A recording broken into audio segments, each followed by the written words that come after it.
Winter 1895, amid murders, shifting loyalties, and Afghan intrigue, one British officer in Chitral held the line between diplomacy and disaster.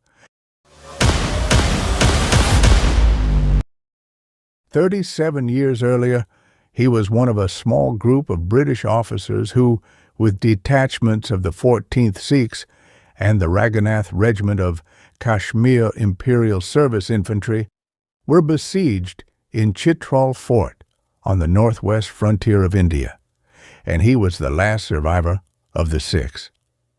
In September 1892, after 3 years in political service, he was appointed assistant to Colonel Algernon Durand, British agent in Gilgit, and joined him and Captain A.E. Sandbach on the journey to Gilgit.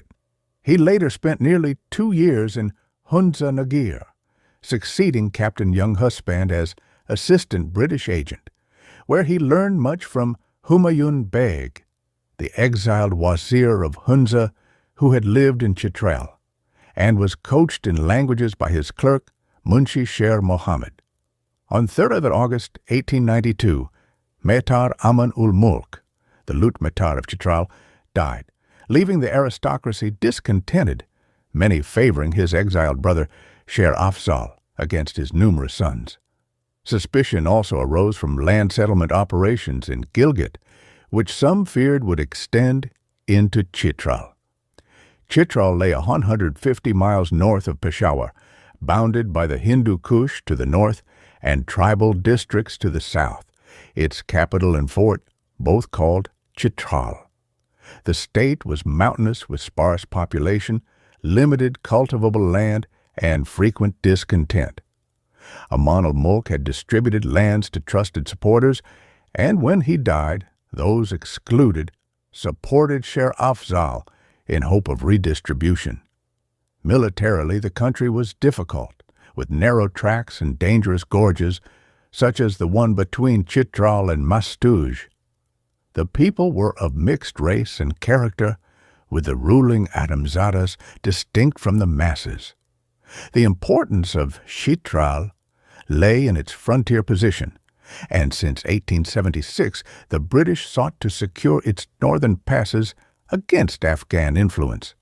Aman-ul-Mulk had pledged allegiance to Kashmir, but Kabul continued interference, adding to unrest in 1894. After Aman-ul-Mulk's death in 1892, Afzal-ul-Mulk seized power, but was killed in November by Sher Afzal, who had Afghan support. Nizam-ul-Mulk, the elder son, rallied with backing from Gilgit, defeated Sher Afzal near Drasan, and entered Chitral, while Umra Khan of Jandol pressed claims from the south. Nizam-ul-Mulk requested British support, and Surgeon Major George Robertson was sent in January 1893, reporting the Mehtar's insecure position, the hostility of Adamzadas, and Umra Khan's refusal to evacuate Narsat Fort. In September 1893, the government sanctioned a political officer in Chitral, Captain Younghusband at Mastuj, later relieved by a detachment of the 14th Sikhs. The Emir of Afghanistan promised to restrain Sher Afzal, but intrigue continued. In May 1894, Amir-ul-Mulk, younger son of Aman-ul-Mulk, returned to Chitral after escaping Umra Khan and was received by Nizam-ul-Mulk. In December 1894, he was ordered by Robertson, who had succeeded Durand, to proceed to Chitral to replace Young Husband. At Gupas, he received final instructions and continued across the snowbound Shandur Pass, noting the dubious loyalty of Muhammad Rafi, Hakim of Laspur. At Mastuj, he met Lieutenant Harley and his Sikh company, discussed the risks of the road, and took a small escort to continue down the valley.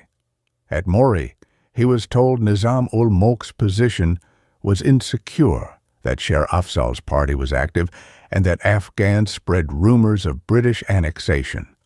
On 17th December, he reached Chitral. After crossing the dangerous Biteri-Pari cliff path, he met Nizam-ul-Mulk with his nobles, retainers, and a crowd of armed men, falconers, and dancers. Among them was Amir-ul-Mulk, described simply as one of the Mehtar's brothers, though he was a legitimate heir. He stayed in the house used by previous British missions, conversed daily with the Mehtar, and discussed Chitral's claims to Narsat.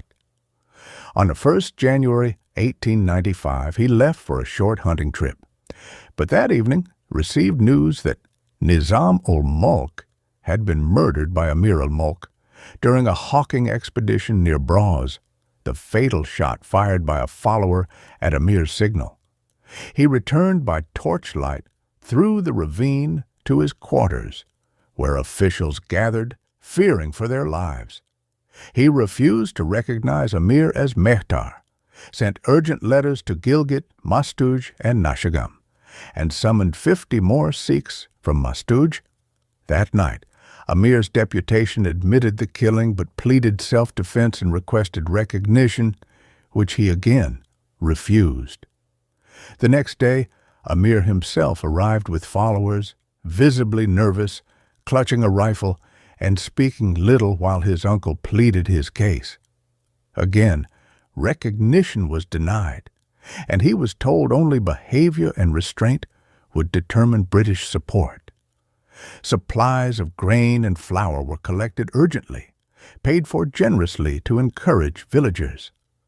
Messages arrived from rival factions urging recognition of others, while some taunted him for inaction.